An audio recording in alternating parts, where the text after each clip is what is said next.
क्या कहते हैं कि वो आगे जो आता है लालगंज, इस बीच में एक न एक बोर्ड का टीचर जो है वो खड़ा होकर पेशाब करता हुआ जरूर है। मदरसा बोर्ड में बहाल हुए, मैट्रिक की सर्टिफिकेट पर, आईए की सर्टिफिकेट पर बहाल हुए, टोपी भी नहीं है उसके बाद, दाढ़ी भी नहीं है उसके बाद, मदरसा में रहता है, नमाज भी नहीं पढ़ता है। मैं 10 आदमी बता दूंगा पकड़ के, वो जुमा भी नहीं, एक महीना नहीं जाता है, हाजिरी की दरखास्त दिया रहता है, कुछ चेकिंग करने वाला है का सर हाजिर को छुट्टी की दरखास्त, और जब नहीं आए तो एक दिन जाके बना देगा नूरुल हुदा, नूरुल हुदा, नूरुल हुदा, नूरुल हुदा। वो 1 महीने की तनख्वाह हलाल होगी, हलाल हराम सिखाइए, और उसके बाद दुनिया की जो तालीम दिलाना है आप दिलाए, शरीयत मना नहीं करती है। तो तालीमी बेदारी का मतलब है कि ये कौम सो गई है, इस कौम को जागना चाहिए, जरा आगे आना चाहिए। दुनिया बहुत आगे जा चुकी है, मुट्ठी में जा चुकी है, पूरी दुनिया मुट्ठी में आ चुकी है। वो पहला जमाना नहीं है, हमारे बाप दादा मर गए, कभी न देखा होगा पक्की सड़क, कभी न देखा होगा ट्यूबलाइट, कभी न देखा होगा पंखा।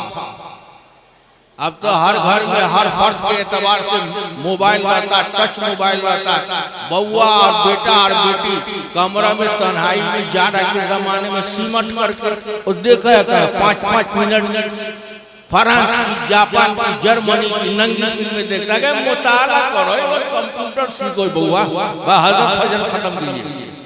इसलिए कुछ सीखिए आप। तालीमी बेदारी का मतलब यह है आप जागिए, जागने का यही तरीका है। हर मोहल्ला में कमेटी बनाइए, मोहल्ले का सर्वे कीजिए, बच्चा बच्ची को मदरसा में भेजिए, मदरसे का वक्त बनाइए 6 से 9, उसके बाद छुट्टी कर दीजिए। वो शाम को ट्यूशन जाती है, छुट्टी कीजिए, मगरिब से इशा तक पढ़ाइए, वही पुराना सिलसिला चलेगा। 11 से 7 से 11, 2 से 4, 7 से 11, 2 से 4। ये खुदा की तरफ से नाज़िल किया हुआ कानून है। दुनिया कहां से कहां चली गई और आप वही कदामत पसंदी के पीछे पड़े हुए। जागिए जागिए, सिर्फ 3.5% पढ़ते हैं, अब बाकी 94, 95, 96 कहां चले जाते हैं उसकी भी खबर कीजिए। सिर्फ अपने क्या कहते हैं, जुब्बा दस्तार सजा लीजिएगा, निजात नहीं होगी। सर पे सजदे का निशान, हाथ में तस्बीह, इस दौर में भी ऐसे गुनाहगार मिलेंगे। बेदार होइए, बेदार, वरना दुनिया की कौमें आपको लुक़मा बनाने के लिए मंसूबे बना चुकी है। म्यांमार के अंदर तजर्बा था, दूसरा तजर्बा हिंदुस्तान में होने वाला है। आपको कुछ पता ही नहीं आपके साथ क्या होने वाला है। तो पहले जो मैंने 2 शेर पढ़ा था उसका मतलब यही है कि बुझी है शम्ए मुस्लिम बारहा फिर जगमगाई। रूस के अंदर कभी लेनिन ने ऐलान किया था, नो गॉड इन वर्ल्ड, दुनिया में कोई भगवान नहीं है, और अगर भगवान है तो मेरे मुल्क से बाहर है। मतलब समझा आप? कोई मुसलमान दाढ़ी नहीं रख सकता, सारी मस्जिद तोड़ दी जाए, ईदगाह तोड़ दिया जाए, घरों से कुरान और दीन की किताबें जला दी गई, उलमा बड़े बड़े फकीर थे, दाढ़ी मुंडाना पड़ा, और वो खेतों में काम करने जाते थे और समझते थे हुकूमत के ये खेत में काम करने जा रहे हैं, और वो खेत में काम करने जाते थे और वहीं बच्चों को पढ़ाते थे। 16 जिले के अंदर मफसूद सरख्सी है, अल्लामा सरख्सी ने कुएं में बैठ कर, लेकिन उसी मुल्क के अंदर एक मसीहा पैदा हो गया, मिखाइल गोर्बाचोव। उसने कहा कि हर इंसान माँ के पेट से आजाद पैदा होता है, इसलिए हमारे मुल्क के अंदर हर धर्म वाले को अपनी आजादी हासिल है। तो ईमान का दिया जो है वो दिल में जमा हुआ था, आउट नहीं कर सकते थे, वरना सरकार क्या कहते फांसी के तख्ते पे लटका देती। लेकिन वो दिया जला हुआ था, बुझा नहीं था। फिर मुसलमान बेदार होकर के आए और अपना अलग अलग स्टेट लिया नहीं, 14-15 लिया नहीं, चेचनिया को भी अब कब्जा करना बाकी नहीं। मुसलमान क्या कहते हैं, अपनी जान दे करके अपना ईमान बचाया, अपना कुरान बचाया। इस तरह से तालीम बेदारी आती है। सुबह 6 बजे आएंगे, होटल में खैनी लगा के खा रहे हैं, 9 बजे तक खा रहे हैं, बच्चा गया भाड़ झड़। आज की पूरी फिजा जहरीली हो चुकी है, आपके दरवाजे से बच्चा उतरेगा और कौन इसको उचक लेगा कुछ पता नहीं है। इसलिए होश में आओ मुसलमानों, बुझी है शम्ए मुस्लिम बारहा फिर जगमगाई है, कि तारा टूट जाता है दरख्शानी नहीं जाती, निकाली सैकड़ों नहरें के पानी कुछ तो कम।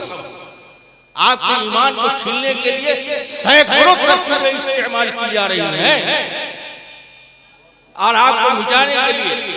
और अल्लाह का ये फैसला हो चुका है आज से क्या कहते हैं कि 38 बरस पहले अल्लाह की अदालत में फैसला हो चुका है कि मौजूदा मुसलमान जो है इनको मैं मिटा दूंगा। इन्हीं की नस्ल से ये जो हम लोगों के लिए आज दुश्मन है वो दुश्मन नहीं है, हमारे जागने के लिए, हमारे लिए रहमत है। आप जरा बेदार हो गए। आप क्यों कहते हैं नरेंद्र मोदी गलत है, अमित शाह गलत है? नहीं, वो हमारे लिए मसीहा बनकर के आया है, आपको जगाने के लिए आया है कि दीन पर आओ, दीन पर। अरे तातारियों ने 3 दिन में 18 लाख मुसलमानों को कत्ल कर दिया, लेकिन उसी की नस्ल से ऐसी औलाद पैदा हुई जिन्होंने काबे की हिफाजत की कि नहीं की। शायर इस्लाम सिर्फ अल्लामा इकबाल थे जिन्होंने फलसफा इस्लाम के शेर कहे और उम्मत को बेदार किया। और उन्होंने कहा, बात समझ रहे कि नहीं समझ रहे? उठ, क्या कहा? उठ कि बज़्म जहां का और ही अंदाज है, मशरिक़ व मग़रिब में तेरे दौर का आगाज। ये कब आगाज होगा आपके दौर? ऐसे जलसा सजा लेने से, अशोरा कलाम को बुला लेने से और मौलाना लोग को बुला लेने से, और फिर जब मौलाना लोग आए तो चाय खाने पर, अंडा खाने पर, और क्या कहते हैं पान दुकान पर, फला जगह इधर से उधर चहलकदमी कर रहे हैं। मुसलमान के बच्चे सच में कभी पुलिया के पास, कभी रोड के पास, कभी इधर कभी उधर मोबाइल कान करेगा जा रहा है। मौलाना लोग को देखता है स्पीकर जरा तेज कर दे। ऐसी कौम बेहया हो चुकी है। अल्लाह ने इस कौम को खत्म कर देने का 38 साल पहले फैसला हो चुका है अल्लाह की अदालत में। और उसका आगाज हुआ बोस्निया हर्ज़ेगोविना से, जहां एक दिन में 40,000 मुसलमान औरतों के साथ ज़िना किया गया ताकि तुम्हारी जो औलाद पैदा होगी वो सही मुसलमान न रहे, गड़बड़ मुसलमान। वो तारीख इस मुल्क में बहुत जल्द दोहराई जाएगी। और खतरा यह है कि आप अपने ईमान से मुर्तद हो जाएंगे। इसलिए पूरी दुनिया में अल्लाह के वली लोग सिर्फ दो दुआ कर रहे हैं, ऐ अल्लाह मुसलमान को मुर्तद होने से बचा दे और उलमा को सुधार। उलमा सुधरेंगे तो आप सुधरेंगे, उलमा नहीं सुधरेंगे आप नहीं सुधर सकते हैं। सिर्फ स्टेज पर लफ्ज़ी करने से काम नहीं होता। जमीन पर बताओ, जमीन पर निकाली सैकड़ों नहरें के पानी कुछ तो कम होगा, मगर फिर भी मेरे दरिया की तुग़यानी नहीं। आपको मिटाने के लिए सैकड़ों तरकीबें स्कीमें बन चुकी हैं और उसका निफाज हो चुका है। और आप ख्वाब गफलत में पड़े, जागते ही नहीं। वही क्या करते हैं, झगड़े में लगे। ये पंचायत राज जब से आया बिहार के अंदर, इसने घर घर तोड़ दिया, घर घर में झगड़ा लगा दिया। यहाँ तक कि अगर बीवी ने अपने भाई को वोट दे दिया और शौहर दूसरी तरफ से खड़ा है और उसने कहा हम अपना वोट भैया को दे देंगे, आया हुआ वोटर पूछा एक तोड़ दिया तो भैया को दे दिया, कहलिया सैकड़ों फतवे हमने लिखे। बीवी ने वोट दे दिया शौहर के हक में, भाई को दे दिया तो शौहर ने तय करके उसको 3 तलाक दे दिया, जो बिल्कुल बूढ़ा हो चुका है, 65 साल की उम्र हो चुकी है, उसके बच्चों की शादी हो चुकी है, उसकी बीवियों के बच्चे हो चुके हैं। और तुम बेहया सिर्फ वोट न देने की वजह से अपनी बीवी या शेख के हयात में तलाक दिया, जिसने तुम्हारे दुख में और तुम्हारे सुख में साथ साथ। ये कौम तो सोच चुकी है। जमाने के हालात बदल चुके हैं, जरा आप बेदारी दिलाइए, तब्दीली दिलाइए। खाली तालीमी बेदारी कॉन्फ्रेंस या इजलास करने से कोई फायदा नहीं होगा।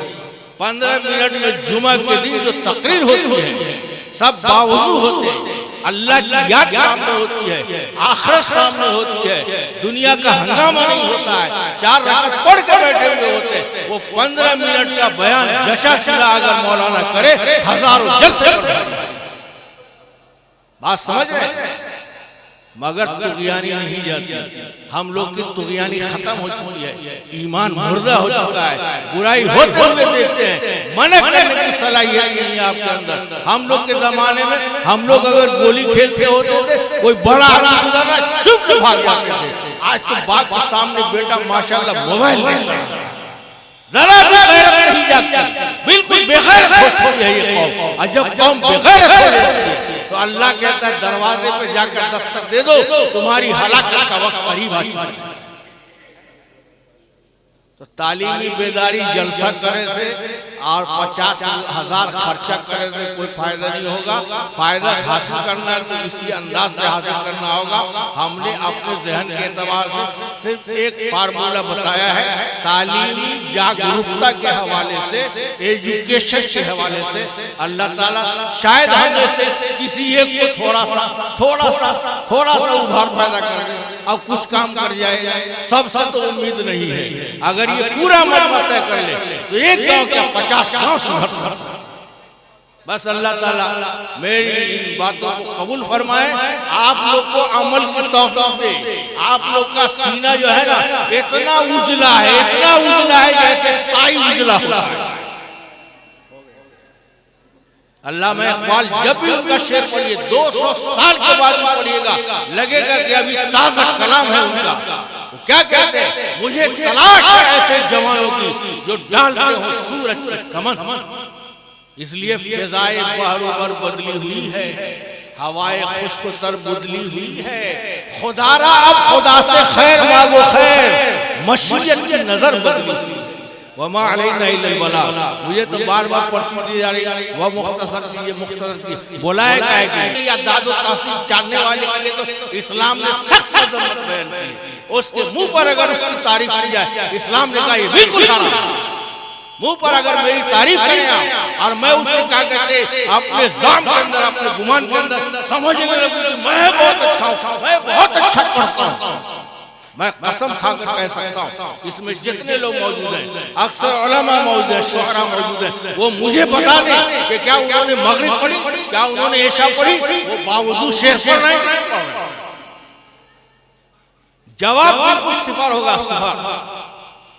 अरे वो तो हमारे बुजुर्गान दीन थे, बावजूद होकर किबला रुख बैठकर तहज्जुद के वक्त अल्लाह से गिड़गिड़ा कर फिर शेर कहा करते थे कि काबा की ज़ियारत करते ही जब जिस्म जिगर धुल जाते।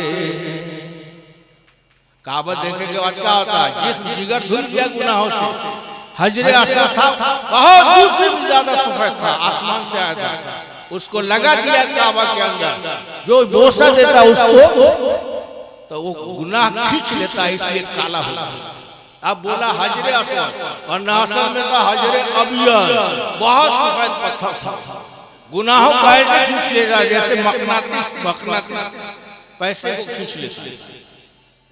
बात समझ रहे हैं, मकनातीस जैसे खींच लेता। तो होश में आइए, समझ जाइए, अभी भी वक्त है, वरना अल्लाह ने कहा कमा तकुनून तो अमरु अलैकुम, तुम्हारा अमल जैसा होगा ऐसे तुम्हारे ऊपर हाथ मुसल्लत करेंगे और तुमको गाजर मूली की तरह से काटा जाएगा, अब बेरहमी से काटा जाएगा। और याद रखिए इस मुल्क के अंदर ऐसा नहीं होगा कि सिर्फ आपकी गर्दन उड़ा दी जाए और आपका दम निकल जाए, पहले आपका हाथ तोड़ा जाएगा, फिर पांव तोड़ा जाएगा, और बैठ करके हंसी उड़ाएंगे और कहेंगे ईमान फिरता है कि नहीं फिरता। अरे दर्द हुआ गुना हुआ, फिर सीना गिरा जाएगा, फिर ब्लड निकाला जाएगा। इस तरह सता कर चाहेंगे कि आपका ईमान छीन ले। अगर आप ईमान पर साबित कदम रहे और हर सजा बर्दाश्त करके अब मर गए तो आप जन्नती होंगे, वरना जहन्नमी बनकर जा रहे हैं, मुर्तद बन करके जा रहे हैं। दुआ कीजिए अल्लाह ईमान को ले जाए और उनकी सजा को सह सकें आप। ऐसा नहीं कि एकदम गर्दन छोड़ दी जाएगी जैसे दुनिया की हंसी होती है। उज़ू तोड़ करके सता करके आपको कहा जाएगा कहो जय श्री राम, कहो अल्लाह झूठा है, तो तकलीफ देखिएगा कि वो देखिएगा।